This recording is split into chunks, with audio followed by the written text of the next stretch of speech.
ধারা 158।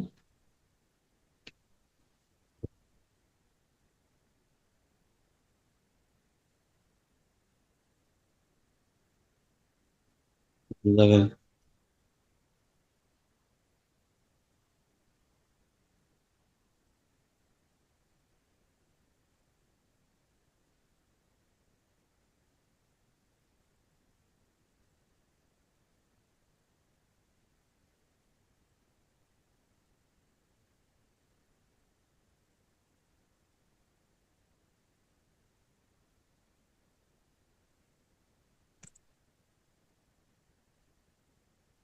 158 ধারায় কি বলা আছে?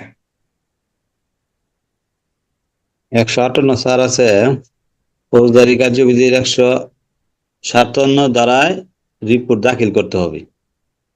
রিপোর্টটা কিভাবে দাখিল করতে হবে? সর্বপ্রথম ঊর্ধ্বতন অফিসারের কাছে প্রেরণ করতে হবে।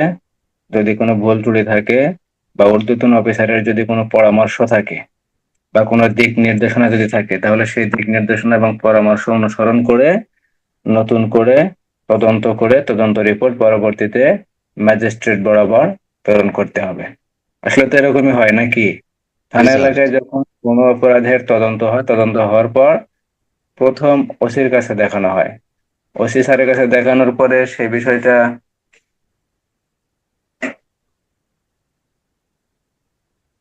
সার্কেল অফিসে দেখানো হয়। সার্কেল অফিসে দেখানোর পরে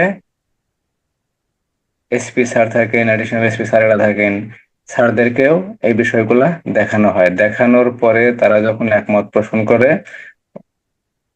রিপোর্ট দেখার পর সেই রিপোর্টটা তখন ম্যাজিস্ট্রেট। ম্যাজিস্ট্রেট বরাবর প্রেরণ করা হয়। কিন্তু কোনো সময় যদি এই রিপোর্ট দেখার পর বা এই প্রতিবেদন দেখার পর যদি মনে হয় যে না, কোনো জায়গায় কোনো ঝামেলা আছে, তদন্তে কোনো জায়গায় সমস্যা আছে, তাহলে সেই ক্ষেত্রে কি করেন? বিভিন্ন দিক নির্দেশনা দেন। বিভিন্ন দিক নির্দেশনা দেন যে এইভাবে এইভাবে তদন্তটা করা হয়, আর এইভাবে এইভাবে এই বিষয়গুলো যে পরামর্শ দেয়, সেই পরামর্শ মোতাবেক এই তদন্তটা করা হয় এবং রিপোর্ট নতুন করে তৈরি করা হয়। তৈরি করার পর এই রিপোর্টটা আবার ম্যাজিস্ট্রেট বরাবর প্রেরণ করা হয়। ধারা 158। ধারা 161।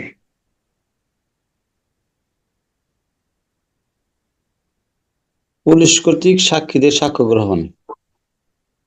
পুলিশ কর্তৃক সাক্ষীদের সাক্ষ্য গ্রহণটা কিভাবে হবে?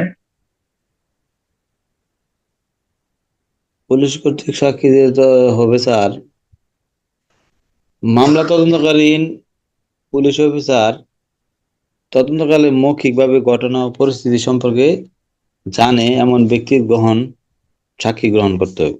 মানে ঘটনা জানে আর কি। হুম, তারপর তারপরে দুই আছে স্যার, সাক্ষী পুলিশ অফিসারের সকল প্রকার প্রশ্নের জবাব দিতে বাধ্য, কিন্তু ফৌজদারি অভিযোগে তার সম্পদ বাজেয়াপ্ত যাতে না হয় এরকম আর কি, যাতে সে প্রশ্ন উত্তর সে দিবে না, তাকে এরকম প্রশ্ন করা যাবে না। তারপর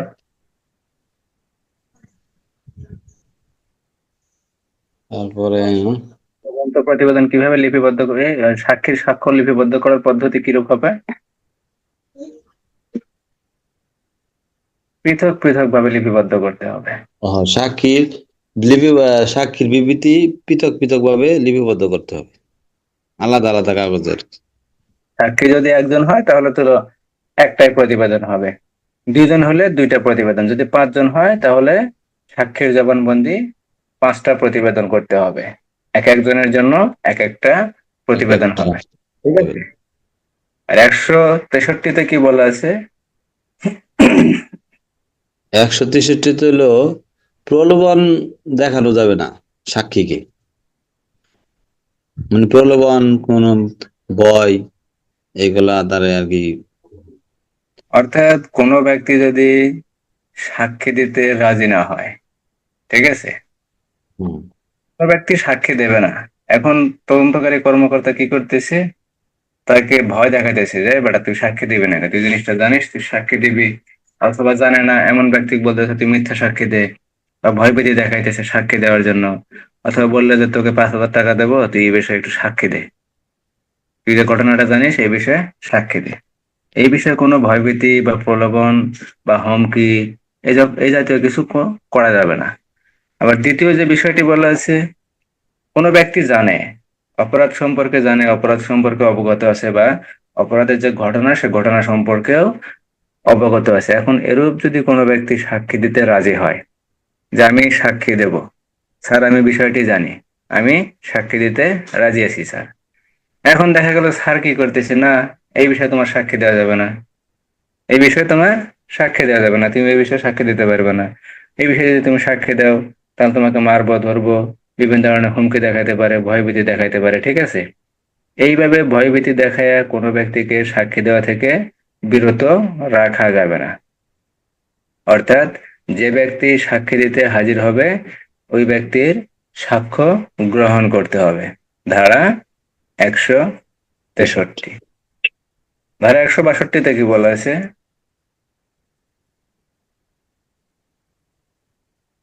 ধারা 162 স্যার হলো এই পুলিশ কর্তৃক সাক্ষীদের সাক্ষ্য গ্রহণ নাকি? হুম। এই সাক্ষ্য গ্রহণের পরবর্তী ধাপ কি? তাদের স্বাক্ষর,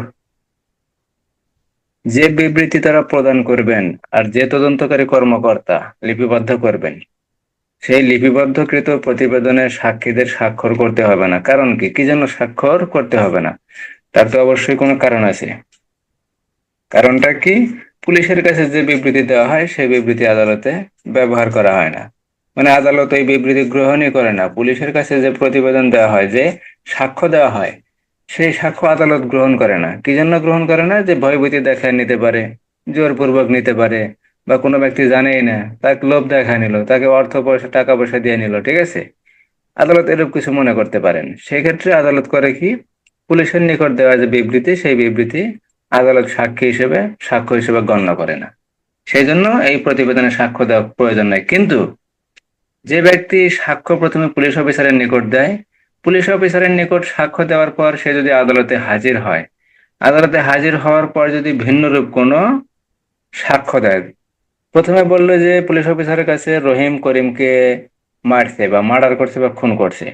এখন আদালতে যা বলতেছে যে না, আসলে রহিম মার্ডার করে নাই, করিম মার্ডার, রহিম মার্ডার করে নাই, কে করছে? মজনু করছে বা সজীব করছে বা অন্য কোনো ব্যক্তি করছে, এই অপরাধটি আসলে রহিম করে নাই। তাহলে সে যদি ভিন্ন রূপ কিছু যদি প্রমাণ করতে চায় বা ভিন্ন রূপ কিছু যদি আদালতকে বুঝাইতে চায়, সেই ক্ষেত্রে পুলিশের কাছে যে প্রথমে জবানবন্দি দেয় বা সাক্ষ্য দেয়, এই সাক্ষ্য তখন আদালতে গ্রহণযোগ্য হয়। যে তুমি প্রথমে পুলিশের কাছে দিলা যে রহিম করিমকে খুন করছে, তুমি এখন এসে বলতে চাও না রহিম খুন করে নাই, করিমকে খুন করছে যদু মধু কদু, ঠিক আছে? এই ক্ষেত্রে পুলিশের নিকট যে বিবৃতি আছে সেই বিবৃতি আদালতে ব্যবহার করা যায়। ধারা 162। ধারা 154 খুবই গুরুত্বপূর্ণ। ধারা 154।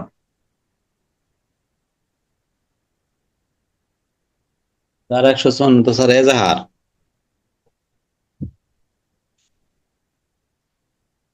এজাহার। এজাহারটা কে লিপিবদ্ধ করেন? থানার ভারপ্রাপ্ত কর্মকর্তা। থানার ভারপ্রাপ্ত কর্মকর্তা ব্যতীত অন্য কোনো ব্যক্তি পারেন? থানার ভারপ্রাপ্ত কর্মকর্তা ব্যতীত পারেন স্যার, তার অনুপস্থিতিতে সাব ইন্সপেক্টর, এএসআই, থানার ভারপ্রাপ্ত কর্মকর্তা কনস্টেবল নিজে, তো হ্যাঁ, নিজে লিখিত লিপিবদ্ধ লিখিত অথবা কোনো না দিলে করেন এটা লিপিবদ্ধ করার জন্য নির্দেশ দিতে পারেন, সেক্ষেত্রে পারেন। থানার ভারপ্রাপ্ত কর্মকর্তা যদি অনুপস্থিত থাকে সেক্ষেত্রে সাব ইন্সপেক্টর পারেন। অন্য কোনো অফিসার যদি না থাকে সেক্ষেত্রে একজন এএসআইও পারেন। কিন্তু একজন কনস্টেবল পারেন না। একজন কনস্টেবল কোনোভাবেই পারেন না। তিনি কি করতে পারেন? লিখিত লিখিত কোনো অভিযোগ বা এজাহার গ্রহণ করতে পারেন, কিন্তু লিপিবদ্ধ করতে পারেন না।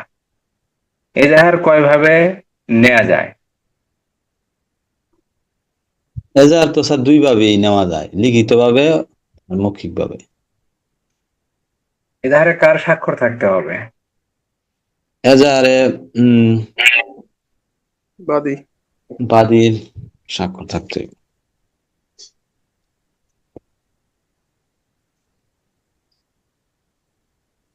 এজাহারে যোগ্য বাদীর স্বাক্ষর থাকতে হবে এরকম, বিষয়টি এরকম না।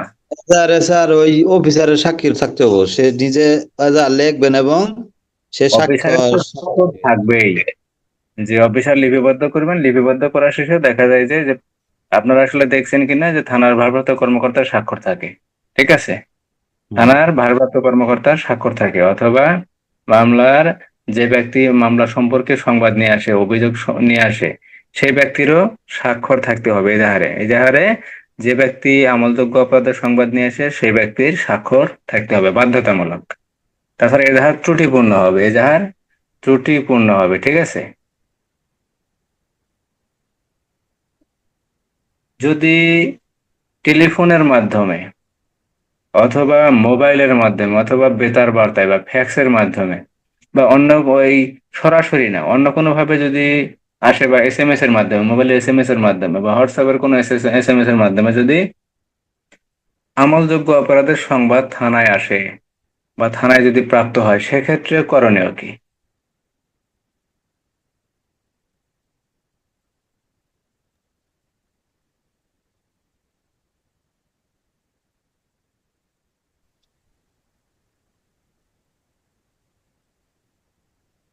মোবাইলে যদি স্যার কোনো আমল আসে, মানে খবর আসে, তাহলে স্যার এটা ওই ঘটনাটা তদন্ত করতে হবে। তদন্ত করলে যদি সাক্ষ্য মানে সঠিক হয়, তাহলে এটা এজাহার করব, এজাহার ভুক্ত হইব, নাহলে হইবে না। আর সে টেলিফোন করে, সে যদি আসে, সে তো আসে, তাহলে তার সাক্ষী তার সই নিতে হবে। সে না আসলে তারপরও এটা ঘটনাটা সত্য না মিথ্যা যাচাই করতে হবে। সত্য হলে এজাহার লিপিবদ্ধ করব, আর সত্য না হলে জিডিতে নোট দিব, জেনারেল ডায়েরি। জেনারেল ডায়েরিতে নোট দিব আগে। এখানে প্রথম বিষয়টি হলো, যখন এরূপ কোনো মেসেজ আসবে বা কোনো তথ্য আসবে, মোবাইলের মাধ্যমে হোক অথবা টেলিফোনের মাধ্যমে, সর্বপ্রথম কি করতে হবে? যে ব্যক্তি সংবাদ থেকে দেবে তাকে হাজির হওয়ার জন্য অনুরোধ করতে হবে, যে ভাই আপনি যেহেতু সংবাদটা জানেন, বিষয়টি জানেন, দেখছেন, তাহলে আপনি খবরটা দিলেন, আপনি একটু হাজির হন, এই বিষয়ে আপনার একটা স্বাক্ষর লাগবে, ঠিক আছে? তাকে হাজির হওয়ার জন্য অনুরোধ করতে হবে। সে ব্যক্তি যদি হাজির হতে রাজি না হয় বা হাজির না হয়, সেক্ষেত্রে কি করতে হবে? আপনি কি করতে পারবেন? আপনি বিষয়টি জিডিতে নোট দিলেন। যেহেতু এখন জিডির বিষয়গুলা ওই টাইম টু টাইম ইয়া হয়, আপনি জিডিতে নোট দিয়ে দিলেন। নোট দিয়ে কি করলেন? আপনার মনে করেন যে চাইতেছেন যে না, যেহেতু আমলযোগ্য অপরাধের কথা বলছে, তাহলে জিনিসটা তদন্ত করা দরকার। আপনি গেলেন, ঘটনাস্থলে গেলেন, পরিদর্শন করলেন, তদন্ত করলেন, সাক্ষ্য প্রমাণ যদি কিছু পাওয়া যায় তা সংগ্রহ করলেন, যদি অপরাধী পাওয়া যায়, ঘটনা যদি সত্য হয়, তাহলে অপরাধী গ্রেফতার করলেন। যা যা কার্যক্রম করা দরকার আপনি সবকিছু করলেন, করার পরে থানায় আসলেন। থানায় এসে কি করলেন? যেহেতু সংবাদদাতা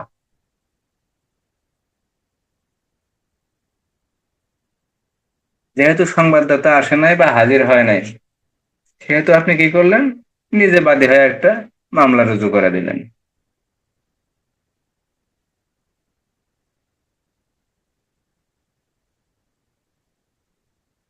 ধারা 154। তাহলে একজন কনস্টেবল কি এজাহার লিপিবদ্ধ করতে পারেন বা এজাহার গ্রহণ করতে পারেন? একজন কনস্টেবল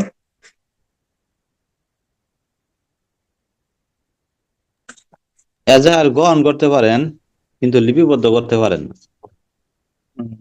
একজন কনস্টেবল যদি লিখিতভাবে কোনো আমলযোগ্য অপরাধের সংবাদ আসে, তাহলে তিনি সেই অভিযোগটি গ্রহণ করতে পারেন, কিন্তু এজাহারে লিপিবদ্ধ করতে পারেন না। তবে অপরাধটি যদি আমলযোগ্য অপরাধটি যদি খুবই গুরুতর অপরাধ হয়, সেক্ষেত্রে তিনি ঊর্ধ্বতন অফিসারকে জানাতে পারেন যে স্যার বিষয়টা আসলে এরকম, এই জিনিসটা ঘটছে, এই বিষয়ে একটা অভিযোগ আসছে, বিষয়টা কি করা যায়। যখন ঊর্ধ্বতন অফিসার কোনো নির্দেশনা দেবেন, সেই নির্দেশনার মোতাবেক কি করবেন? ওই কনস্টেবল পরবর্তী কার্যক্রম পালন করতে পারবেন। ধারা 154 পিআরবি 243-এর ঝ বিধি, পিআরবি 243-এর ঝ বিধি। আর এখানে বলা হয়েছে যদি ছোট অপরাধ আসে, ছোট অপরাধের সংবাদ আসে, সেক্ষেত্রে তিনি কি করতে পারেন, জিডিতে নোট দিতে পারেন। জিডিতে নোট দিতে পারেন। আর পুলিশ অফিসার তো জিডির বিষয়গুলো আদালতের অনুমতি ছাড়া তদন্ত করতে পারেন না। ধারা 100 কততে বলা হয়েছে, 155। জিডির বিষয়গুলা নোট দেওয়া যায়, কিন্তু জিডির বিষয়গুলা আদালতের বা ম্যাজিস্ট্রেটের অনুমতি ছাড়া তদন্ত করা যায় না, ধারা 155। এজাহার একবার লিপিবদ্ধ করার পর তা কি বাতিল করা যায়?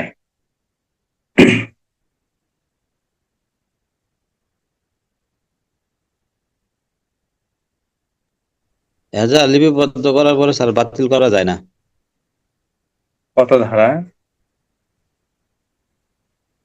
তো স্যার 154। PRB PRB 243। পিআরবি 243-এর বর্গী জ, পিআরবি 243-এর বর্গী জ বিধি। এই বিধি মোতাবেক একবার যদি এজাহার লিপিবদ্ধ করা হয়, সেই এজাহার বাতিল করা যায় না বা ছিঁড়ে ফেলা যায় না। আমলযোগ্য অপরাধ নিবারণে পুলিশকে কি কি ধরনের ক্ষমতা দেওয়া হয়েছে? কালকের প্রশ্নটা করবো, অবশ্যই থাকবে, একটু মনে রাখেন। আমলযোগ্য অপরাধ নিবারণে বা পুলিশ অফিসারকে আমলযোগ্য অপরাধ প্রতিরোধমূলক ব্যবস্থা গ্রহণের জন্য কি কি ক্ষমতা প্রদান করা হয়েছে আলোচনা করুন। কত ধারা থেকে কত ধারা পর্যন্ত একটু আলোচনা করুন। আমলযোগ্য অপরাধ প্রতিরোধ, এটা স্যার 149 থেকে 153 ধারা পর্যন্ত। একটু বিস্তারিত স্যার বলেন। 53 দ্বারা কি হবে? হ্যাঁ, 53 ধারাও হবে, ওটাও তো একটা অপরাধ। আর তো ওসির দায়িত্ব নাকি? এটা উচিত পুলিশ অফিসার, একজন কনস্টেবল পিআরবি বিধি অনুযায়ী পুলিশ অফিসার।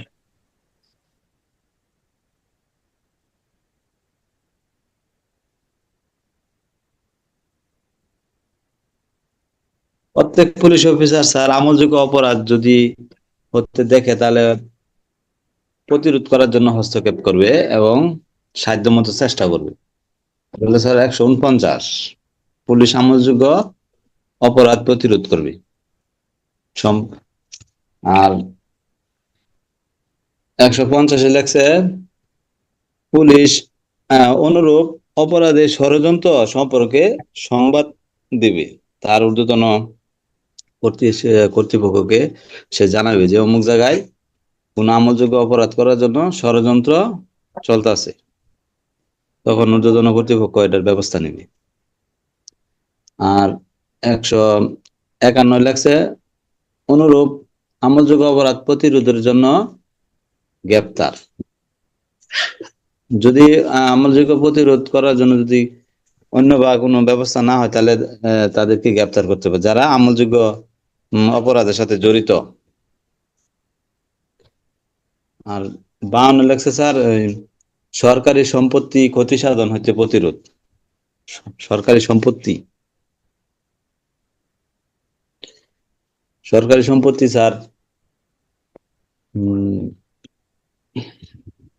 সরকারি সম্পত্তি নৌযান, এর বাদে সরকারি সম্পত্তি বলতে সরকারের যে কোনো সম্পত্তি। সম্পত্তি। সরকারের সম্পত্তি বলতে বিভিন্ন সরকারি অফিস গুলা আছে, এই যদি কেউ নষ্ট করে, সরকারি বিভিন্ন স্থাপনা আছে, সরকারি বিভিন্ন চিহ্ন আছে, অর্থাৎ সরকার কর্তৃক যেগুলা জিনিস তৈরি করা হয়েছে, এগুলা জিনিস যদি কেউ ক্ষতি সাধন করতে চায়, তার প্রতিরোধমূলক ব্যবস্থা পুলিশ অফিসার গ্রহণ করতে পারবেন। ঠিক আছে, ঠিক আছে স্যার। 152। এখানে সরকারি সম্পত্তি বলতে যা যা আছে টোটাল জিনিস সরকারের, সরকার যা যা করছে সব জিনিসই যদি কোনো ব্যক্তি ক্ষতির চেষ্টা করে, সেক্ষেত্রে প্রতিরোধমূলক ব্যবস্থা গ্রহণ করা যাবে।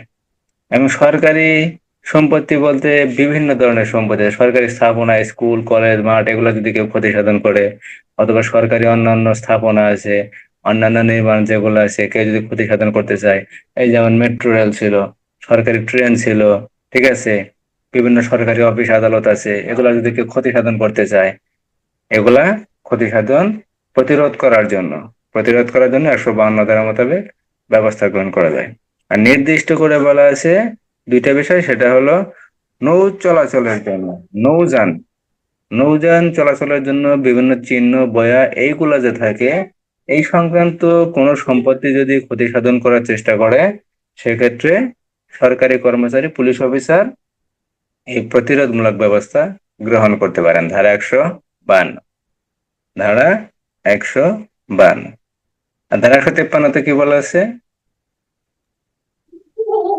ওজন ও পরিমাপ করার পরীক্ষা, ওজন ও পরিমাপ সরঞ্জাম পরীক্ষা করা। হুম, 153। 153।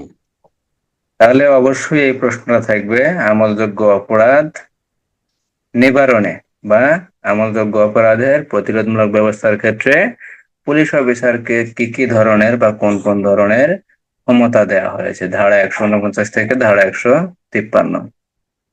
ধারা 149 থেকে ধারা 153, অবশ্যই কালকে এই প্রশ্নটা রাখবো। আর এজাহার কাকে বলে? 154 ধারা। এজাহার কি বা এজাহার কাকে বলে, এই প্রশ্নটা দিয়েই দেবো। এই প্রশ্নটা আমলযোগ্য অপরাধ প্রতিরোধে বা নিবারণে পুলিশ অফিসারের করণীয় কি, বিস্তারিত আলোচনা করুন। ঠিক আছে?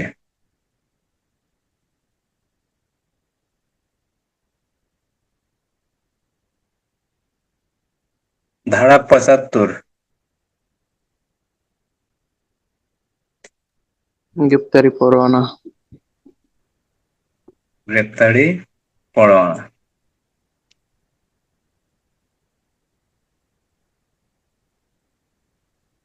ধারা 46, গ্রেপ্তার। গ্রেপ্তার। গ্রেপ্তার থেকে প্রশ্ন করব, গ্রেপ্তার কি, গ্রেপ্তার বলতে কি বোঝায়, গ্রেপ্তারের পদ্ধতি বিস্তারিত আলোচনা করুন। এই প্রশ্নটা কালকে ইনশাল্লাহ করব। সবাই একটু এই প্রশ্নটা করার চেষ্টা করবেন। গ্রেপ্তার বলতে কি বোঝায়, গ্রেপ্তারের পদ্ধতি বিস্তারিত আলোচনা করুন। সবাই একটু বলেন গ্রেপ্তারের পদ্ধতি ফৌজদারি কার্যবিধির আলোকে বলেন। অন্যান্য আইনে আছে, অন্যান্য আইন দরকার নাই, যেহেতু আমরা অন্যান্য আইন এখনো পড়ি নাই। আমরা শুধু ফৌজদারি কার্যবিধি, সেক্ষেত্রে আপনি ইয়ে নিতে পারেন, অস্ত্র আইন নিতে পারেন, তারপরে নারী শিশু পড়া হয়েছে, নারী শিশু নিতে পারেন, তারপরে এসিড অপরাধ দমনে এসে নিতে পারেন, মাদক দ্রব্য এখনো যায় নাই। ঠিক আছে, যে যে আইন আছে এখানে, সেই আইনগুলা নিতে পারেন। তাহলে একটু বলেন গ্রেপ্তার বলতে কি বোঝায়, গ্রেপ্তারের পদ্ধতি গুলা কি কি একটু বলেন।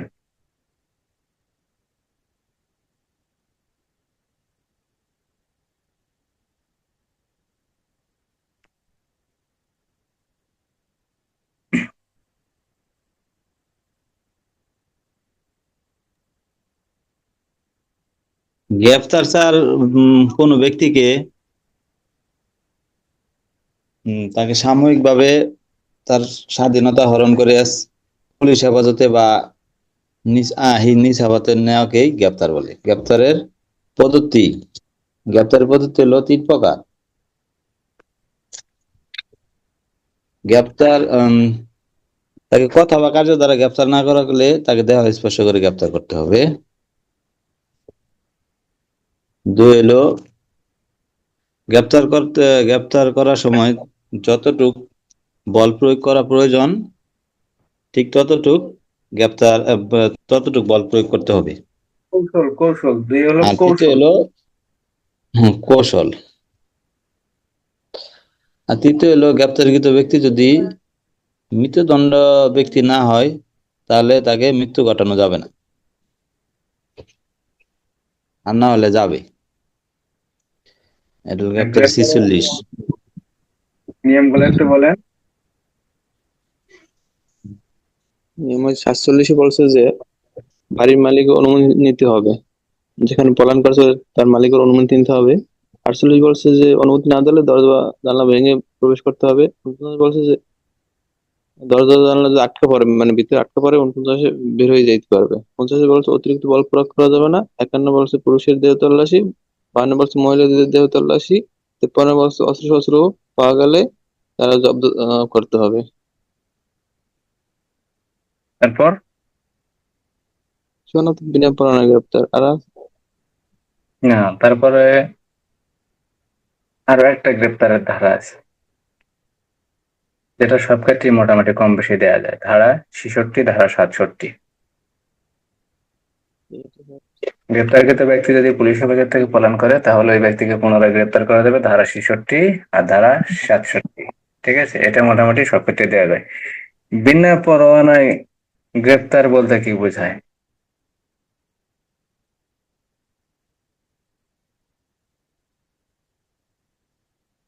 বিনা পরোয়ানায় গ্রেপ্তারের বিষয়গুলো আলোচনা করেন। বিনা পরোয়ানায় কোন কোন ক্ষেত্রে গ্রেপ্তার করা যায়, বিস্তারিত আলোচনা করুন। বিনা পরোয়ানায় 54 ধারা, তারপর 68 ধারা। কত? 68? হ্যাঁ, 68তে শুনুন।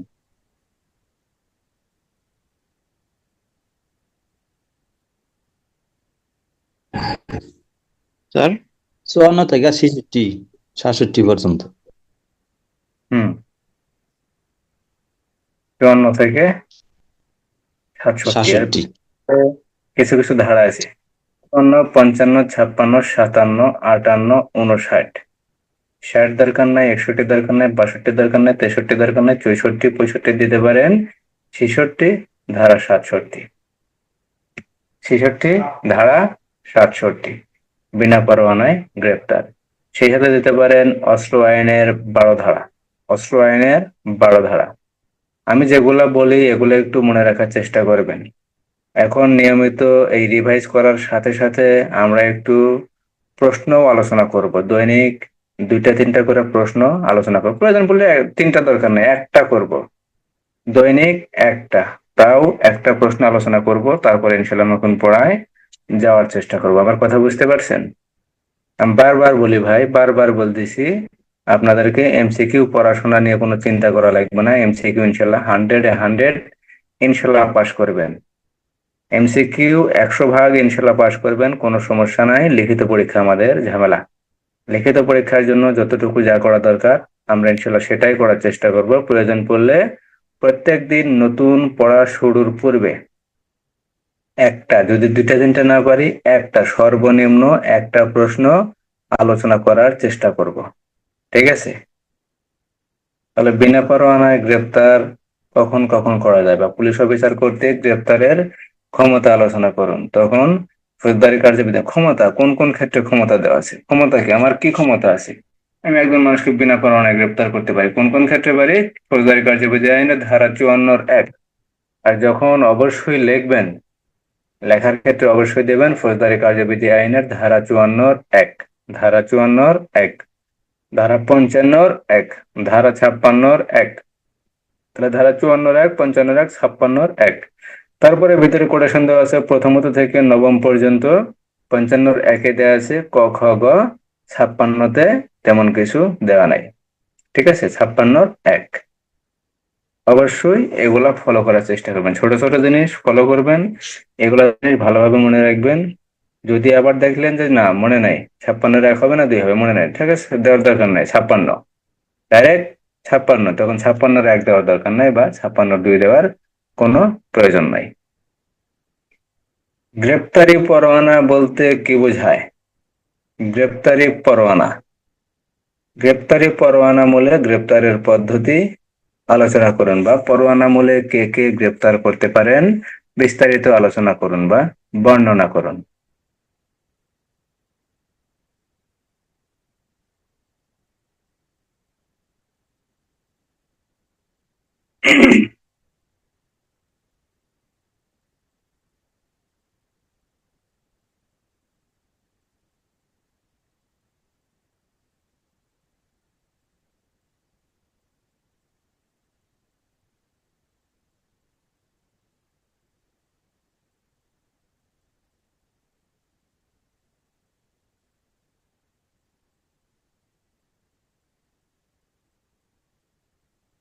বলতে পারেন না গ্রেপ্তারি পরোয়ানা বলতে কি বোঝায়, বা পরোয়ানা বলতে কি বোঝায়? ধারা 75, পরোয়ানা মূলে কে কে গ্রেপ্তার করতে পারেন। ধারা ৭৭, ধারা ৭৮, ধারা ৭৯,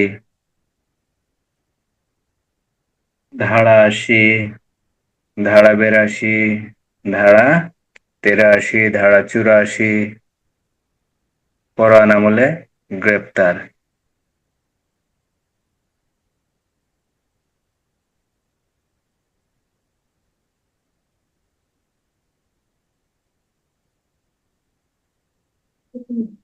গ্রেপ্তারি পরোয়ানা কতদিন পর্যন্ত বলবৎ থাকে? গ্রেপ্তারি পরোয়ানা স্যার যতদিন পর্যন্ত গ্রেপ্তারি পরোয়ানা কার্যকরী না হয় ততদিন পর্যন্ত বলবৎ থাকে। অথবা যে আদালত পরোয়ানা ইস্যু করে সে আদালত যদি পরোয়ানা বাতিল না করে, সে আদালত যদি পরোয়ানা বাতিল না করে, অর্থাৎ আমি ইস্যু করলাম, আমি বলবেন না এটা বাতিল, এটা কার্যকর করার কোনো প্রয়োজন নাই, সেক্ষেত্রে আদালত যদি বাতিল না করে অথবা পরোয়ানা যদি কার্যকর না হয় ততদিন পর্যন্ত পরোয়ানা বলবৎ থাকবে। আদালত যদি বাতিল করে সেই পরোয়ানা বাতিল বলে ঘোষণা হবে, আর কার্যকরী হবে না বা কার্যকরী করা যাবে না। ধারা ৭৫-২, ধারা ৭৫-২ বলবৎ থাকার মেয়াদ। এই ছোট ছোট বিষয়গুলো মনে রাখবেন। এই ছোট ছোট বিষয়গুলো কিন্তু সবসময় দেখা যায় ১ মার্ক ২ মার্কের প্রশ্ন হয়, লিখিত প্রশ্ন হয়। আমার কথা বুঝতে পারছেন? যদি কখনো প্রশ্ন হয় হুলিয়া জারির প্রমাণ, বিস্তারিত আলোচনা করুন, বিস্তারিত আলোচনা করুন, ৩ মার্কের একটা প্রশ্ন দিল, ৩ মার্কের। হুলিয়া বলতে কি বোঝায়, হুলিয়া কাকে বলে, হুলিয়া জারির পদ্ধতি কি, হুলিয়া জারির প্রমাণ, বিস্তারিত আলোচনা করুন। মনে করেন একটা ৬ মার্কের প্রশ্ন দিল, ৬ মার্কের একটা প্রশ্ন দিয়ে দিল। আপনার লেখা হলো কয় লাইন? হুলিয়া বলতে কি বোঝায় ২ লাইন। হুলিয়া জারির পদ্ধতি আছে ৩টা। প্রকাশ্য স্থানে পাঠ করতে হবে, ওই ব্যক্তি যেখানে বসবাস করে সেখানে পাঠ করতে হবে, সেখানে প্রকাশ্য স্থানে ১ কপি লটকে দিতে হবে, আদালত ভবনে ১ কপি টাঙিয়ে দিতে হবে। আর প্রমাণটা কি? প্রমাণ দেওয়া আছে, আদালত যদি লিখিতভাবে বিবৃতি দেয় বা বিচারক বা ম্যাজিস্ট্রেট যদি লিখিতভাবে বিবৃতি দেয় যে নির্দিষ্ট দিন তারিখ ও সময়ে হুলিয়া ইস্যু করা হয়েছে এবং সঠিকভাবে সঠিক সময় জারি করা হয়েছে, তাহলে আদালতের বা ম্যাজিস্ট্রেটের এই লিখিত বিবৃতি হুলিয়া জারি প্রমাণ হিসেবে গণ্য হবে। ২ লাইন। এই মোট মনে করেন ৭ থেকে ৮ লাইনের প্রশ্নের উত্তর মনে করেন ৪টা ৫টা বা ৬টা মার্ক দিয়ে রাখতে পারে। এখানে মার্ক মনে করেন যে লেখা কোনো বিষয় না, মূল বিষয়টি হলো ধারা। ধারাগুলা আপনার জানা থাকা লাগবে। ধারা জানা থাকা লাগবে যে হুলিয়া জারির প্রমাণ কত ধারা। এখন আপনি যদি না পড়েন, না বোঝেন, না যদি উপস্থাপন করতে পারেন, আপনি যদি উপস্থাপন না করতে পারেন তাহলে এই ৪ মার্ক ৫ মার্ক ৬ মার্কের প্রশ্নর অর্ধেকটা আপনার হাতছাড়া হয়ে যাবে। কিভাবে হবে? দেখা গেল আপনি অ্যান্সার করলেন হুলিয়া বলতে কি বোঝায় বা হুলিয়া কি, আপনি সেই সাথে লিখলেন আপনি পারেন হুলিয়া জারির পদ্ধতি কি, হুলিয়া এই হুলিয়া বলে, আর হুলিয়া জারির পদ্ধতি কি, যে ব্যক্তি যার নামে হুলিয়া ইস্যু করা হয়েছে সে যেখানে বসবাস করে সর্বশেষ ঠিকানায়, গ্রামে হোক শহরে বস্তিতে হোক যেখানে থাকুক না কেন, সেখানে প্রকাশ্য স্থানে প্রকাশ্যভাবে পাঠ করতে হবে। আপনি জানেন। প্রকাশ্য স্থানে প্রকাশ্যভাবে ১ কপি লটকে দিতে হবে, সেটাও আপনি জানেন। আবার আদালত ভবনের একটা প্রকাশ্য স্থানে বা বোর্ডে ১ কপি টাঙিয়ে দিতে হবে, সেটাও আপনি জানেন, জারির পদ্ধতি জানেন। এখন শেষ বেলায় এসে হুলিয়া জারির প্রমাণ কত ধারা আপনার আর মনে নাই, আপনার মনে নাই। যদি ৪ মার্কের প্রশ্ন হয় তাহলে ওই ৪ মার্কের একটা যখন প্রশ্ন হয় তখন লেখার পরে সর্বোচ্চ দেখা যাবে ৩ মার্ক দেবে। এখন আপনি যদি অর্ধেক না পারেন দেখা যাবে কি ১.৫ থেকে ২ মার্ক দেবে, ১.৫ থেকে ২ মার্ক দেবে। কথা বুঝতে পারছেন? সেজন্য ছোট ছোট জিনিসগুলা যে আছে এগুলোও আমাদের ভালোভাবে পুঙ্খানুপুঙ্খানু জেনে যেতে হবে। সেজন্য বেশি বেশি ভাবে প্রশ্ন করতে হবে। যদি কোথাও না বোঝেন, যদি কোথাও বোঝার থাকে, কোথাও যদি বুঝতে না পারেন, কোনো সমস্যা হয়, ছোট খাটো বড় যে কোনো সমস্যা যে কোনো সময় প্রশ্ন করতে হবে যে এই জিনিসটা বুঝি নাই, অথবা আপনারা নিজেরা বিভিন্ন প্রশ্ন বের করবেন। যে সকল বিষয়গুলো আলোচনা করা হয়, ঠিক আছে, যে সকল বিষয়গুলো আলোচনা করা হয় সে সকল বিষয়ের উপরে আপনারা নিজেরা প্রশ্ন তৈরি করবেন। কথা বুঝতে পারছেন? যে এই বিষয়ে কি প্রশ্ন হতে পারে, কি কি প্রশ্ন আসতে পারে। না হলে বিভিন্ন স্যারদের যে বইগুলো থাকে সেই বইগুলো ফলো করবেন, যে কোন বইয়ে এই সকল যে বিষয়গুলো পড়া হয়েছে এই পড়ার উপরে কি কি প্রশ্ন আছে, কি কি প্রশ্ন হয়, কি কি প্রশ্ন পরীক্ষায় আসে বা ভবিষ্যতে কি কি প্রশ্ন পরীক্ষায় আসতে পারে, এগুলা বিভিন্ন রকমের বই আছে। এই বইগুলোতে প্রশ্ন আকারে দেওয়া আছে, সেই সাথে উত্তরও দেওয়া আছে। চেষ্টা করবেন বেশি বেশি বই করার, শুধু একজনের না, ২ জন ৩ জন ৪ জন এই 4-5 জনের বই পড়ার চেষ্টা করবেন। এক একজনের বই এক এক ভাবে উপস্থাপন করা আছে। এক একজনের বইয়ের প্রশ্ন লেখার ক্যাটাগরিও এক এক রকম। এক একজনের বইয়ের প্রশ্নের উত্তর লেখার ক্যাটাগরিও এক এক রকম। যত দেখবেন, যত পড়বেন, তত শিখতে পারবেন। আর যত বেশি আলোচনা করবেন নিজেদের মাঝে, যত বেশি আলোচনা করবেন, আমি আপনাদেরকে বলছি যে গ্রুপটা আছে, আপনারা বেশি না পারেন, বড় প্রশ্ন না পারেন, ছোট ছোট প্রশ্ন, হুলিয়াজারির প্রমাণ ধারা কত, হুলিয়াজারির প্রমাণ ধারাগত আলোচনা করুন। ঠিক আছে, শুধু ধারাটা লেখা দিলেন যে 87-র 3 ধারা, 87-র 3 ধারা। তারপর লেখা দিলেন গ্রেপ্তারি পরোয়ানা বলবৎ থাকার মেয়াদ কত ধারা, কত ধারা। ঠিক আছে, বা 2 লাইনে লেখা দিলেন যে ফৌজদারি কার্যবিধি আইনের 75-2 ধারায় বলা হয়েছে যে আদালত গ্রেপ্তারি পরামর্শ করে সে আদালত যদি বাতিল না করে অথবা বলবৎ কার্যকরী না হওয়া পর্যন্ত এই গ্রেপ্তারি পরোয়ানা বলবৎ থাকবে। ধারা 75-2 পিআরবি 315 বিধি, পিআরবি 315 বিধি। এইটুক বলে দিলেন। এইটুক ছোট ছোট যে জিনিসগুলো আছে এগুলো একটু আলোচনা করার চেষ্টা করবেন গ্রুপে, অথবা আপনারা নিজেরা যদি পারেন আলাদাভাবে সেটাও করতে পারেন। আর নিজেরা প্রশ্ন তৈরি করার চেষ্টা করবেন। যদি না বোঝেন সে বিষয়গুলো ইনশাল্লাহ আমিও জানার চেষ্টা করব, আমি আপনাদের জানানোরও ইনশাল্লাহ চেষ্টা করব। তাহলে এর আগে আমাদের হয়েছিল ধারা 166 পর্যন্ত, ধারা 166। আজকের ইনশাল্লাহ নতুন পড়া হবে ধারা 167, ধারা 167। 167 ধারায় বলা হয়েছে যে মূল বিষয়টি সেটা হলো 24 ঘন্টার মধ্যে তদন্ত সমাপ্ত করা না গেলে পরবর্তী কার্যক্রম কি। আসলে কি কোনো অপরাধের তদন্ত 24 ঘন্টার ভিতরে করা সম্ভব? আপনারা একটু বলেন তো, কোনো অপরাধের তদন্ত 24 ঘন্টার ভিতরে করা সম্ভব কিনা, কি মনে হয়?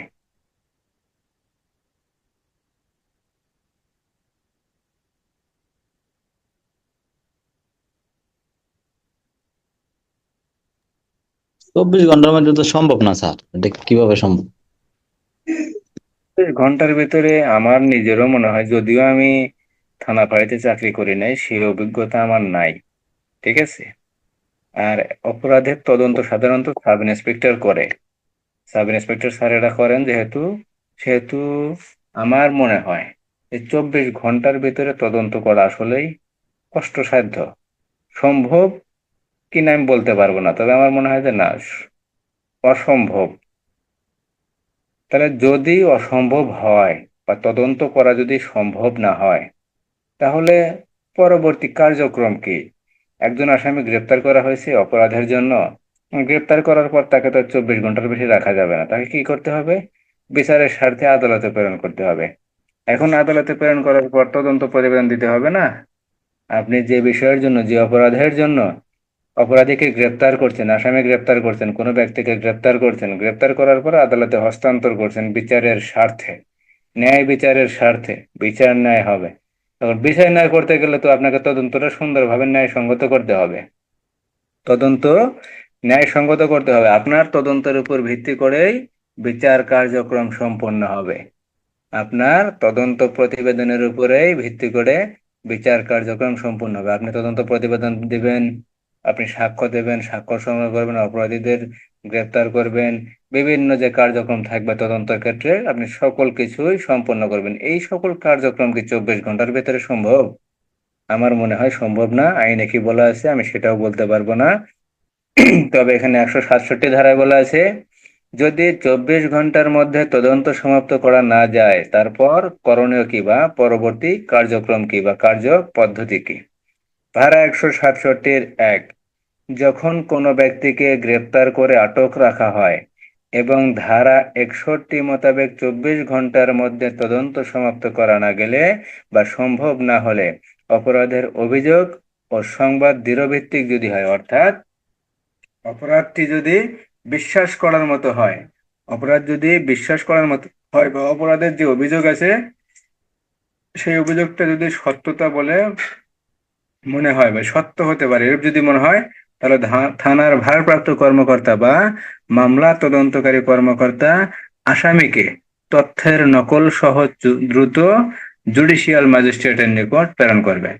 অর্থাৎ কোনো অপরাধের বিচার যদি 24 ঘন্টার মধ্যে সম্পন্ন করা না হয় এবং সেই অপরাধের বিচারের অভিযোগটি যদি সত্য মনে হয়, যে সত্য হতে পারে বা দৃঢ়ভিত্তিক হয় বা বিশ্বাস করার মতো হয় যে না অভিযোগটি আসলে সত্য হতে পারে, সেই ক্ষেত্রে থানার ভারপ্রাপ্ত কর্মকর্তা করবেন কি, অভিযোগটির যে তথ্যের নকল থাকবে, অর্থাৎ যে ব্যক্তি ওই তথ্যটা নিয়ে আসবেন বা অভিযোগটা নিয়ে আসবেন সেই অভিযোগের নকল সহ বিচারিক ম্যাজিস্ট্রেটের নিকট আসামিকে প্রেরণ করতে হবে। কারণ 24 ঘন্টার মধ্যে তদন্ত সমাপ্ত না করা গেলে আসামিকে 24 ঘন্টার মধ্যে কোর্টে প্রেরণ করতে হবে। 24 ঘন্টার অধিক সময় আসামিকে আটক রাখা যাবে না। সেক্ষেত্রে যখন আটক রাখা যাবে না, যখন তদন্ত কার্যক্রম করা সম্ভব হবে না, সেই ক্ষেত্রে আসামিকে ওই অভিযোগের নকল সহ বা যে তথ্য পাওয়া যাবে সেই তথ্যের নকল সহ ম্যাজিস্ট্রেট বরাবর, কোন ম্যাজিস্ট্রেট, বিচারিক ম্যাজিস্ট্রেট বা জুডিশিয়াল ম্যাজিস্ট্রেটের নিকট অপরাধীকে প্রেরণ করতে হবে। ধারা 167(1)। তাহলে ধারা 167 বলা হয়েছে, যখন কোনো অপরাধের তদন্ত 24 ঘন্টার মধ্যে সম্পন্ন করা সম্ভব হবে না, সেক্ষেত্রে অপরাধীকে আটকও রাখা যাবে না। কারণ 61-81 ধারায় বলা আছে কোনো অপরাধীকে 24 ঘন্টার ভিতরে অবশ্যই ম্যাজিস্ট্রেটের নিকট প্রেরণ করতে হবে, অথবা অনতিবিলম্বে বিচারিক ম্যাজিস্ট্রেটের নিকট প্রেরণ করতে হবে। তাকে 24 ঘন্টার বেশি আটক রাখা যাবে না। আর এখানে বলা হয়েছে যেহেতু তদন্ত 24 ঘন্টার মধ্যে সম্পন্ন করা সম্ভব হচ্ছে না, সেক্ষেত্রে অভিযোগ যদি দৃঢ়ভিত্তিক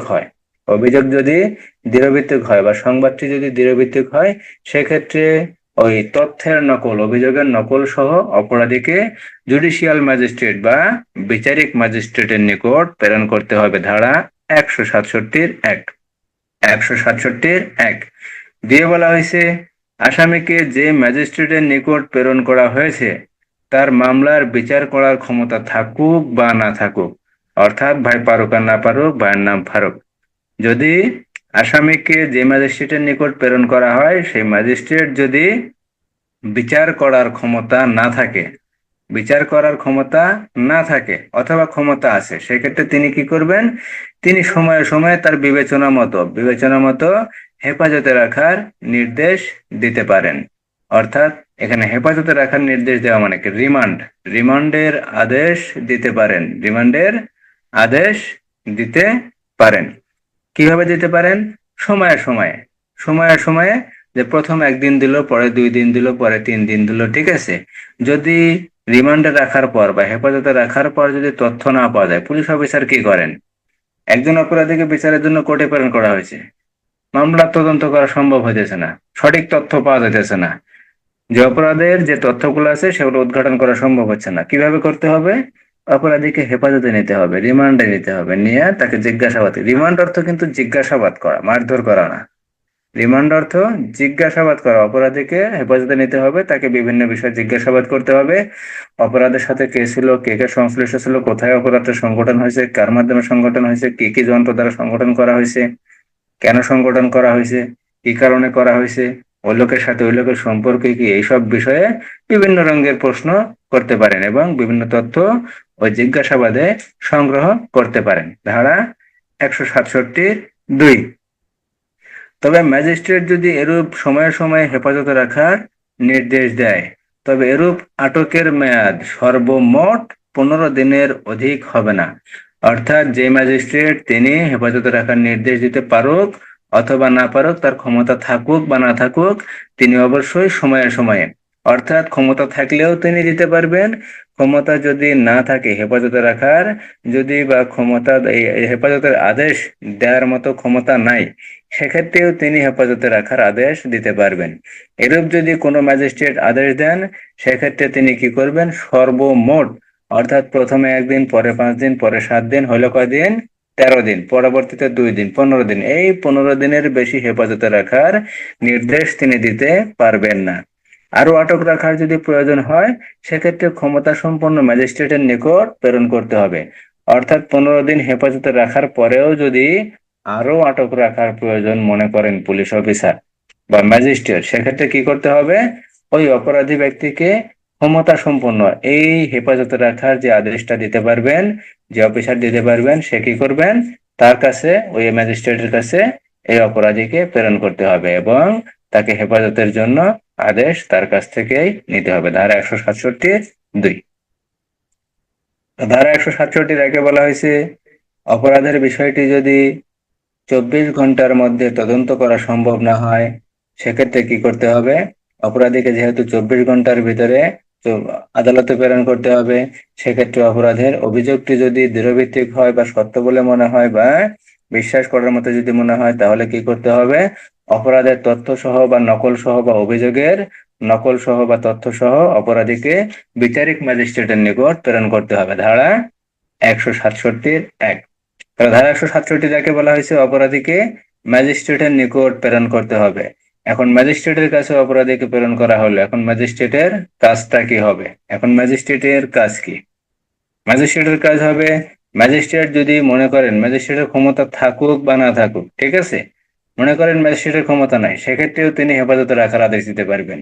আর যদি আমার ক্ষমতা থাকে, আমি তো পারবোই, আমাকে ক্ষমতাই দেওয়া হয়েছে, সেক্ষেত্রে আমি কি করতে পারবো, হেফাজতে রাখার জন্য একটা আদেশ দিতে পারবো। এই আদেশটি অবশ্যই সর্বমোট সময়ে সময়ে যদি আদেশটি দেওয়া হয়, তাহলে প্রথমে দেখা গেল 1 দিন, 2 দিন, 3 দিন, 5 দিন, 7 দিন, এভাবে একটানা সর্বমোট 15 দিনের বেশি হেফাজতে রাখার আদেশ দিতে পারবেন না।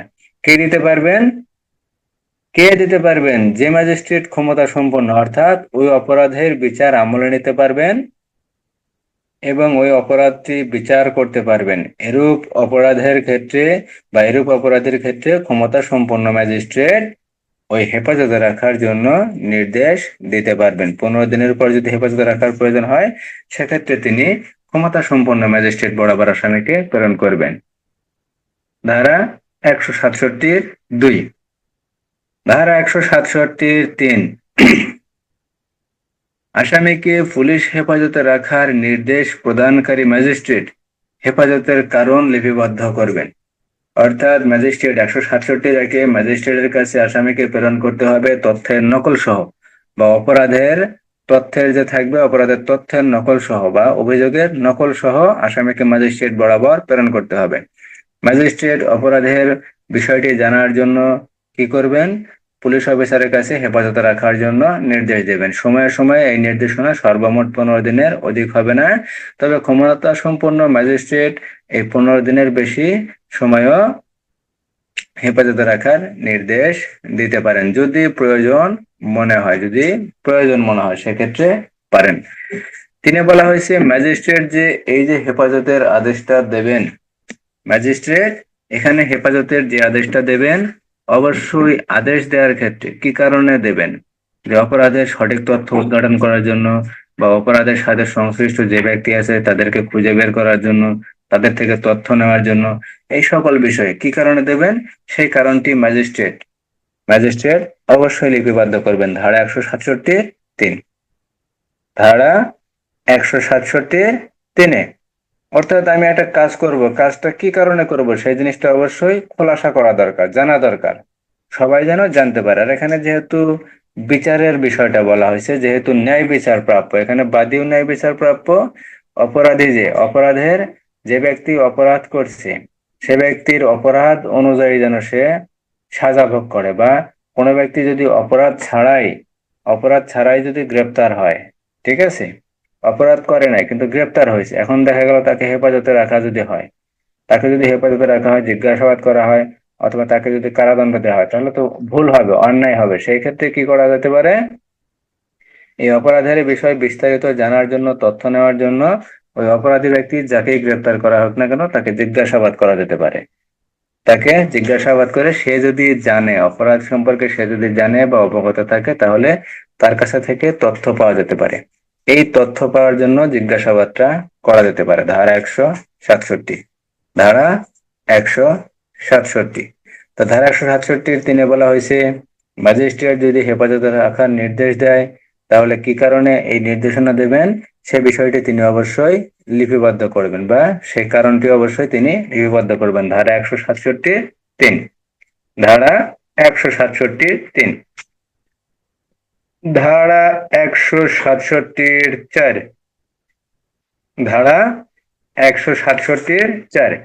167-4 ধারায় বলা আছে মুখ্য মহানগর ম্যাজিস্ট্রেট। যদি মহানগর এলাকা হয় তাহলে মুখ্য মহানগর ম্যাজিস্ট্রেট, আর যদি জেলা পর্যায়ে হয় তাহলে চিফ জুডিশিয়াল ম্যাজিস্ট্রেট ব্যতীত অন্য কোনো ম্যাজিস্ট্রেট যদি আদেশ প্রদান করেন, তাহলে তিনি যে মুখ্য মহানগর ম্যাজিস্ট্রেট অথবা চিফ জুডিশিয়াল ম্যাজিস্ট্রেটের আন্ডারে থাকবেন তার কারণ উল্লেখপূর্বক বা বর্ণনা সহ তাকে একটি অনুলিপি প্রদান করবেন। এখানে আমরা বলতে পারি যে একজন এএসআই বা একজন থানার সাব ইন্সপেক্টর যদি কোনো কাজ করেন, তিনি কি করেন? থানার ওসিকে জানান, থানার ওসিকে অবগত করেন যে স্যার আমি এই জিনিসটা করছি, আপনার নলেজে দিয়ে রাখলাম। ঠিক সেম দেখা গেল চিফ জুডিশিয়াল ম্যাজিস্ট্রেট অথবা মুখ্য মহানগর ম্যাজিস্ট্রেটের নিচের কোনো ম্যাজিস্ট্রেট, প্রথম শ্রেণীর হতে পারে, দ্বিতীয় শ্রেণীর হতে পারে, তৃতীয় শ্রেণীর ম্যাজিস্ট্রেট হতে পারে, এরূপ কোনো ম্যাজিস্ট্রেট যদি এই হেফাজতের আদেশ দেয় তাহলে তিনি কি কারণে আদেশ দিচ্ছেন তার বিষয়টি একটি লিপিবদ্ধ করেন। ধারা 167(3) এই লিপিবদ্ধ যে করেন এই বিষয়টি কারণ সহ তাকে একটি অনুলিপি দিতে হবে। কাকে অনুলিপি দিতে হবে? ওই ম্যাজিস্ট্রেট, প্রথম শ্রেণীর ম্যাজিস্ট্রেট হোক বা দ্বিতীয় শ্রেণীর ম্যাজিস্ট্রেট হোক, তিনি যে চিফ জুডিশিয়াল ম্যাজিস্ট্রেট বা যে মুখ্য মহানগর ম্যাজিস্ট্রেটের আন্ডারে আছেন সেই ম্যাজিস্ট্রেটকে এক কারণ সহ বা বর্ণনা সহ তাকে একটি অনুলিপি প্রদান করতে হবে। তাকে কিসের জন্য অনুলিপি দিতে হবে? যেন ঊর্ধ্বতন ম্যাজিস্ট্রেট, চিফ জুডিশিয়াল ম্যাজিস্ট্রেট যেন এই বিষয়টি জানতে পারেন বা বুঝতে পারেন, তার বোঝার জন্য বা জানার জন্য তাকে একটি অনুলিপি দিতে হবে। ধারা 167(4) ধারা 167(4) ক, এই আদেশটি যদি মুখ্য মহানগর ম্যাজিস্ট্রেট অথবা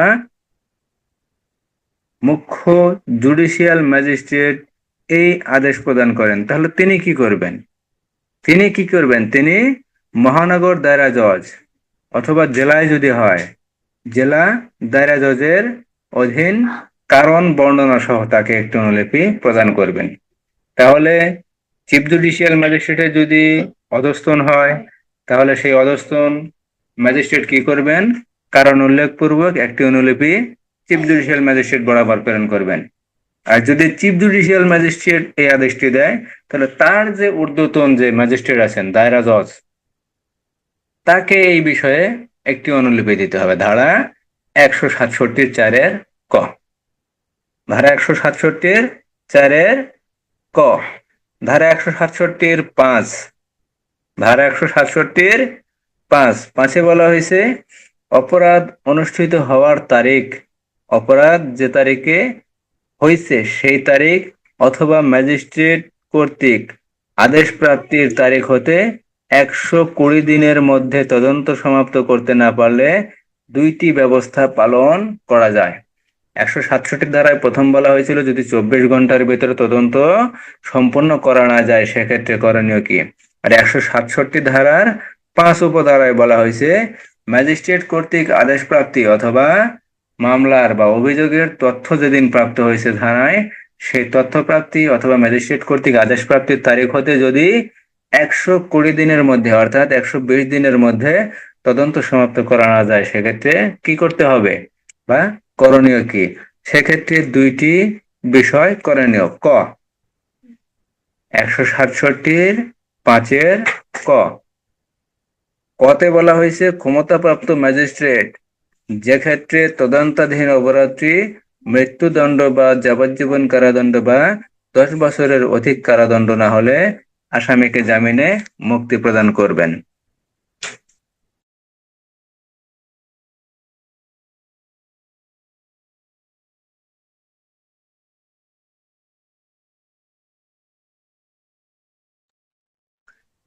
তাহলে 167(5) কতে বলছে অপরাধটি যদি মৃত্যুদণ্ড, যাবজ্জীবন কারাদণ্ড অথবা 10 বছরের অধিক কারাদণ্ড না হয় সেক্ষেত্রে আসামিকে জামিনে মুক্তি দেয়া যাবে। ধারা 167(5) ক।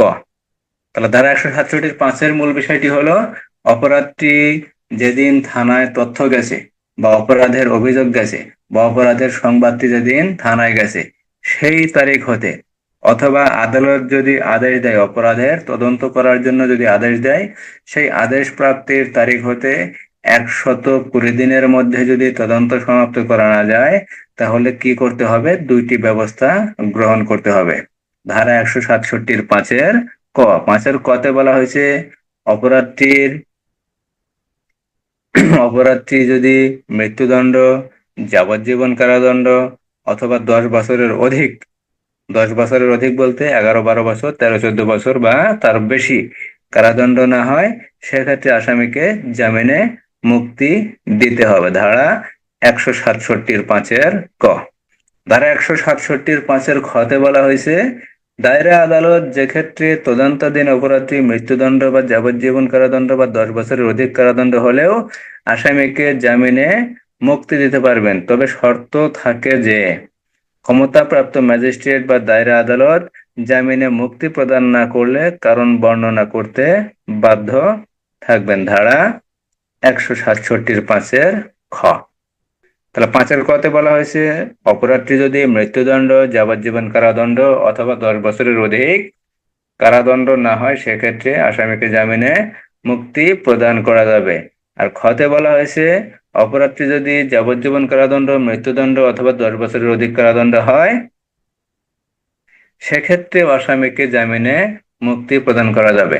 তবে শর্ত থাকে যে ক্ষমতাপ্রাপ্ত ম্যাজিস্ট্রেট বা দায়রা আদালত যদি জামিনে মুক্তি প্রদান না করেন, তাহলে কি কারণে তিনি মুক্তি প্রদান করবেন না সে বিষয়ে তিনি অবশ্যই লিপিবদ্ধ করবেন বা বর্ণনা করতে বাধ্য থাকবেন। ধারা 167(5) খ। তাহলে ধারা 167 বোঝা গেল?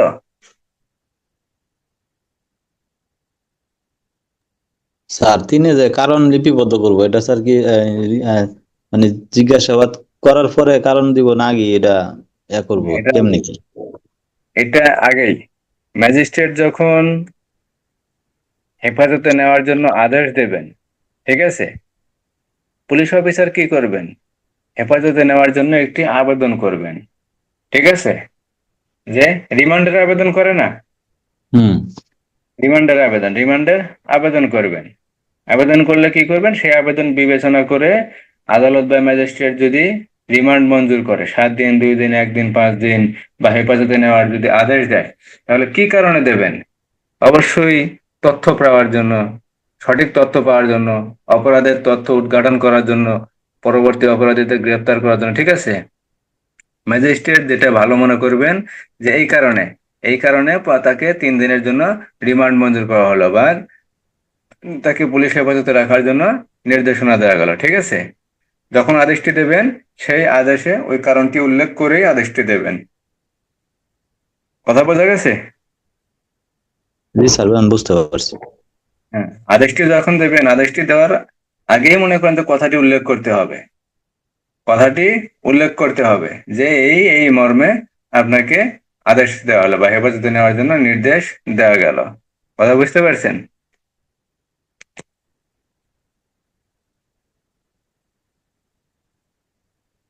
আর কোনো সমস্যা আছে, প্রশ্ন আছে? ধারা 167 রিমান্ড বা হেফাজত বা জিজ্ঞাসাবাদ।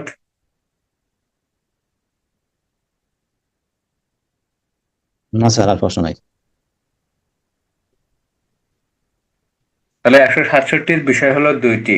প্রথম বিষয়টি হলো তদন্ত যদি 24 ঘন্টার ভেতরে সম্ভব না হয়, তাহলে রিমান্ডের আদেশ নেওয়া যাবে বা জিজ্ঞাসাবাদের আদেশ নেওয়া যাবে, বা আদালত বা ম্যাজিস্ট্রেট হেফাজতে নেওয়ার আদেশ দিতে পারে। এটার আদেশটি সর্বমোট 15 দিন হবে, কিন্তু ক্ষমতা সম্পন্ন ম্যাজিস্ট্রেট যদি আবার এই আদেশটি দেয়, তাহলে 15 দিনের অধিকও করা যেতে পারে। আর দ্বিতীয় বিষয়টি হলো ধারা 167(5) যেটা বলা আছে, অপরাধটির তদন্ত যদি 120 দিন অর্থাৎ 120 দিনের মধ্যে যদি সমাপ্ত করা সম্ভব না হয়, সেক্ষেত্রে কি করতে হবে?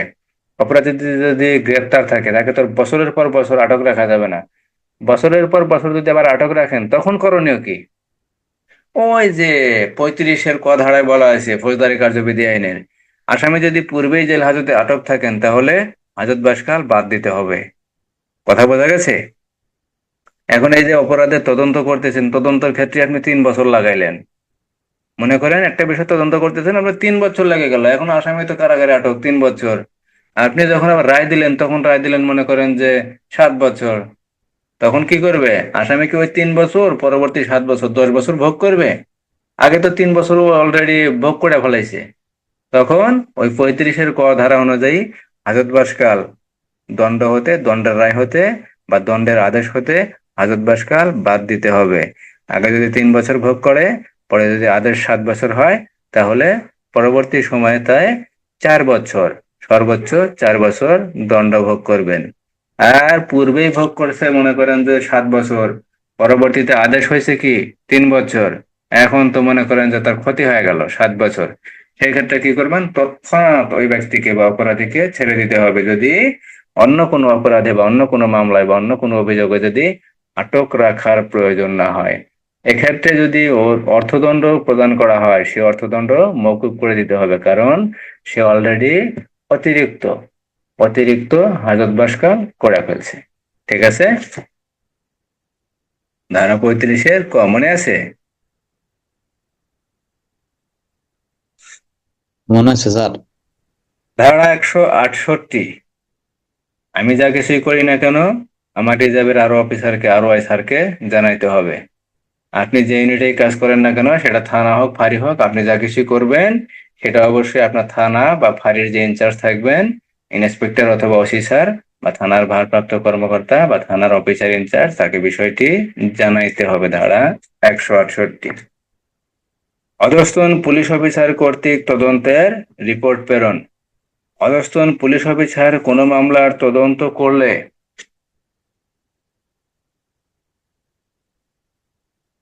অধস্তন পুলিশ অফিসার কোনো মামলার তদন্ত করলে থানার ভারপ্রাপ্ত কর্মকর্তাকে তিনি তদন্তের ফলাফল সম্পর্কে রিপোর্ট দিবেন। ধারা 168।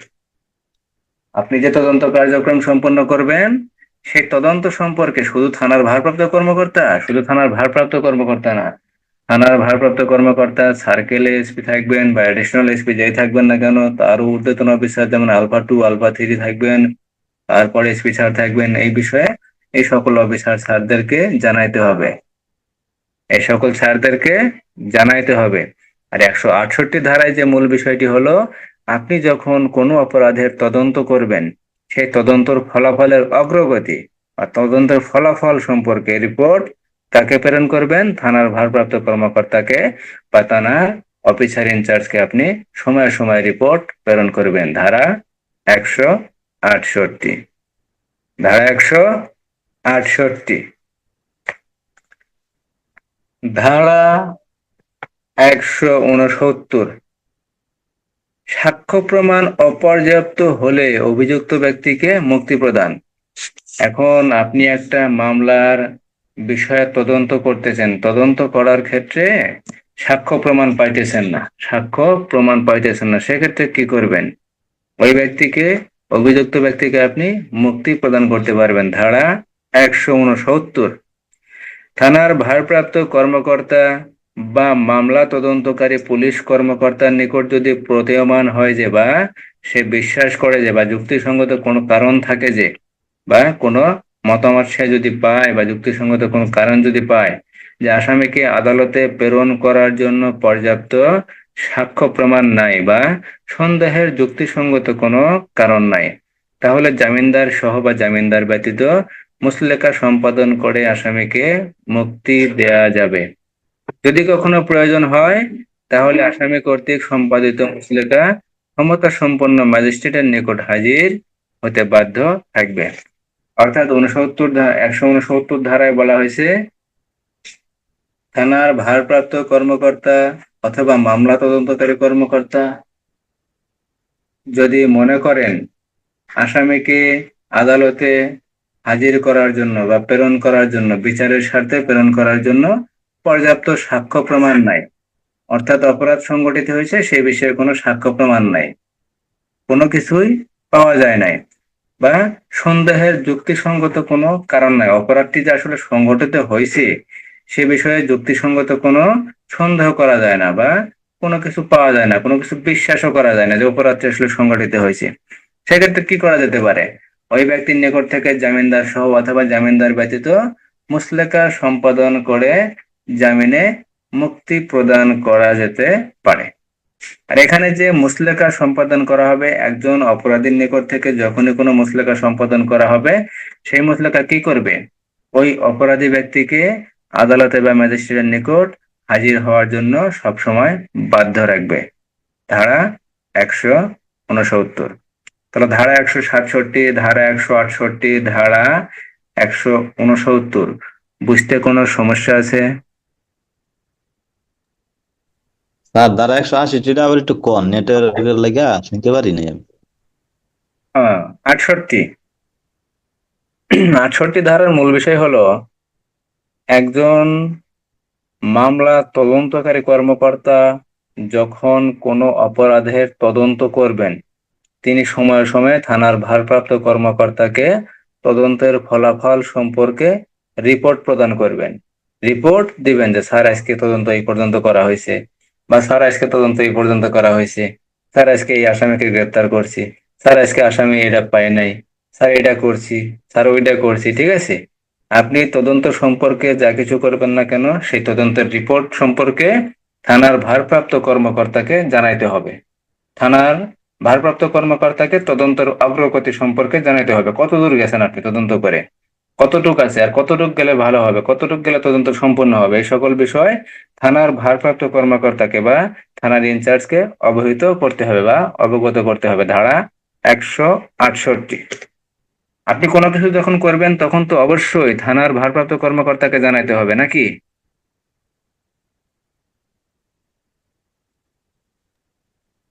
জি স্যার জানাইতে হইব। আপনি যখন একজন আসামি গ্রেপ্তার করবেন, কি করবেন? থানার ভারপ্রাপ্ত কর্মকর্তার কাছে নিয়ে যাবেন। আপনি কোনো মামলার তথ্য পেলেন, কি করবেন? তথ্যটা কোথায় নিয়ে যাবেন? থানার ভারপ্রাপ্ত কর্মকর্তার কাছে সর্বপ্রথম নিয়ে যাবেন, তারপরে ওইখান থেকে বিচারের স্বার্থে কোর্টে প্রেরণ করবেন। এভাবেই তো, নাকি? জি স্যার। সেই বিষয়টি ধারা 168-তে বলা আছে, আপনি যখন কোনো মামলার তদন্ত করবেন, তদন্তের ফলাফল সম্পর্কে থানার ভারপ্রাপ্ত কর্মকর্তাকে অবহিত করবেন। থানার ভারপ্রাপ্ত কর্মকর্তাকে যখন জানাবেন, থানার ভারপ্রাপ্ত কর্মকর্তা এই তদন্ত প্রতিবেদন আবার পরবর্তী ব্যবস্থা গ্রহণের জন্য সার্কেল অফিসে, তারপরে আলফাট টুসার থাকবেন যারা, অ্যাডিশনাল এসপি, সিনিয়র অফিসার যারা থাকবেন তাদের কাছে, মানে একজনের পর একজনের পর একজনের পর এবং ধাপে ধাপে ধাপে ধাপে বিভিন্ন অফিসার, সিনিয়র অফিসারদের কাছে প্রেরণ করবেন। ধারা 168। তাহলে ধারা 167-তে বলা হয়েছে 24 ঘন্টার মধ্যে যদি তদন্ত সমাপ্ত না হয়, অথবা 120 দিনের ভিতরে যদি তদন্ত সমাপ্ত করা না যায়, সেক্ষেত্রে করণীয় কি বা কার্য পদ্ধতি কি?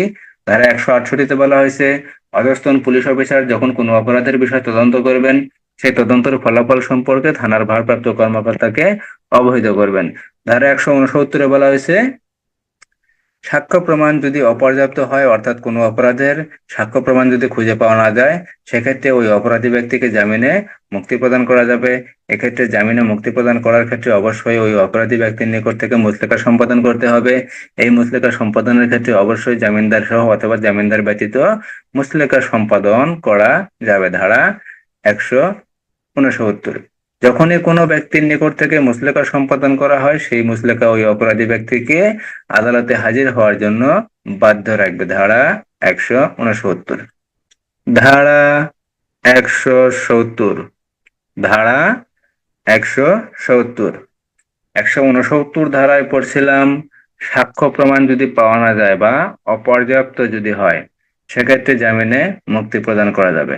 এখন মনে করেন সাক্ষী প্রমাণ, পর্যাপ্ত সাক্ষী প্রমাণ আছে, অপরাধ যে হয়েছে বা অপরাধ যে সংগঠিত হয়েছে সে বিষয়ে পর্যাপ্ত পর্যাপ্ত সাক্ষ্য প্রমাণ আছে, যে সাক্ষ্য প্রমাণের ভিত্তিতে অপরাধ যে হয়েছে সে বিষয়ে প্রমাণ করা যাবে। সেই ক্ষেত্রে করণীয় কি? ধারা 170-1, থানার ভারপ্রাপ্ত কর্মকর্তা বা মামলা তদন্তকারী কর্মকর্তা যদি মনে করেন যে আসামির অপরাধ সম্পর্কে যথেষ্ট সাক্ষ্য প্রমাণ আছে বা সাক্ষ্য প্রমাণাদি আছে বা তথ্য প্রমাণ আছে, যাই কিছু থাকুক না কেন, তাহলে পুলিশ অভিযুক্ত ব্যক্তিকে আলামত ও রিপোর্ট সহ ম্যাজিস্ট্রেটের নিকট প্রেরণ করবেন। তখন আমাদের কাজ হবে কি? ম্যাজিস্ট্রেটের নিকট প্রেরণ করা। কিন্তু অপরাধটি যদি জামিনযোগ্য হয় এবং আসামি যদি জামিনদার সহ বা জামিনদার ব্যতীত জামানত দিতে সক্ষম হয় এবং আদালতে হাজির হবে, অর্থাৎ যে অপরাধটি সংগঠিত হয়েছে অপরাধের বিষয় তো অবশ্যই বিচার হবে, আদালতে বিচার হবে। এবং ওই ব্যক্তিকে যদি মুচলেকা নিয়ে থানার ভারপ্রাপ্ত কর্মকর্তা ছেড়ে দেন বা থানার অফিসার ইনচার্জ যদি ছেড়ে দেন, তাহলে যে মুচলেকা সম্পাদন করা হবে সেই মুচলেকার যে বিষয়বস্তু থাকবে সেই বিষয়বস্তু ওই ব্যক্তিকে পরবর্তী আদালতে হাজির হওয়ার জন্য কি করবে, বাধ্য রাখবে যে আমি পরবর্তী আদালতে হাজির হব মর্মে মুচলেকা সম্পাদন করে তাকে ছেড়ে দেওয়া যাবে। ধারা 170-এর 1। 169-এ বলা হয়েছে যদি সাক্ষ্য প্রমাণ পাওয়া না যায় তাহলে জামিনদার সহ অথবা জামিনদার ব্যতীত মুচলেকা সম্পাদন করে তাকে জামিনে মুক্তি প্রদান করা যাবে বা আসামিকে মুক্তি দেওয়া যাবে বা ছেড়ে দেওয়া যাবে।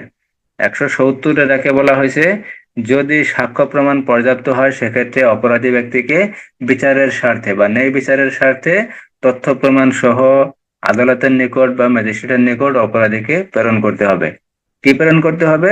যে মামলার তথ্য আছে, অপরাধের তথ্য আছে, সে তথ্যও প্রেরণ করতে হবে।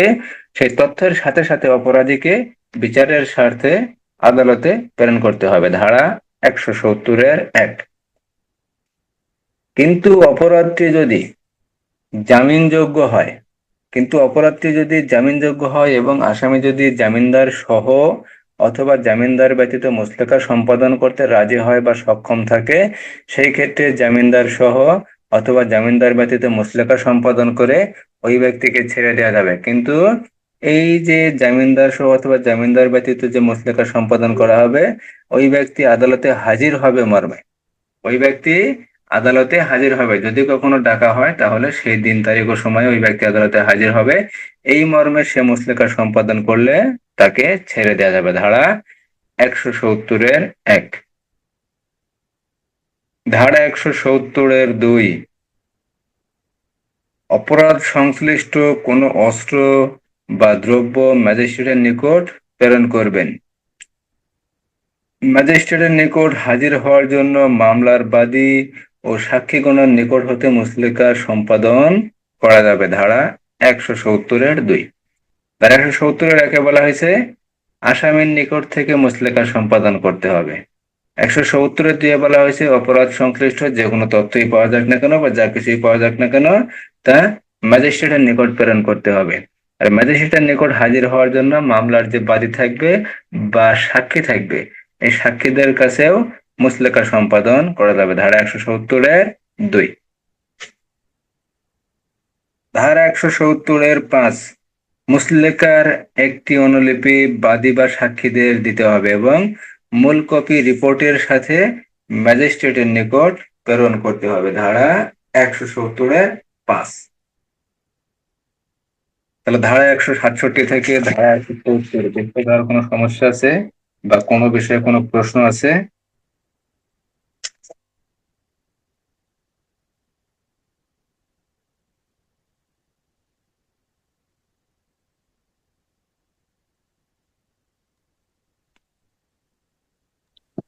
না স্যার, কোনো সমস্যা নেই স্যার। স্যার এই যে 170-এর 2-এ ওই যে মানে সে যে কি অপরাধটা করলো এটার যে মালামাল গুলো এইগুলি জমা দিব, এটি তো স্যার। হ্যাঁ, অপরাধ সংশ্লিষ্ট যে কোনো যা কিছুই পাওয়া যাক না কি করতে হবে, আমরা কোর্টে প্রেরণ করিনি আলামত হিসেবে, মামলার আলামত, এই আলামত হিসেবে এখানে যা পাওয়া যাবে অস্ত্র বা কোনো দ্রব্য যদি পাওয়া যায় তা ম্যাজিস্ট্রেট বরাবর প্রেরণ করতে হবে।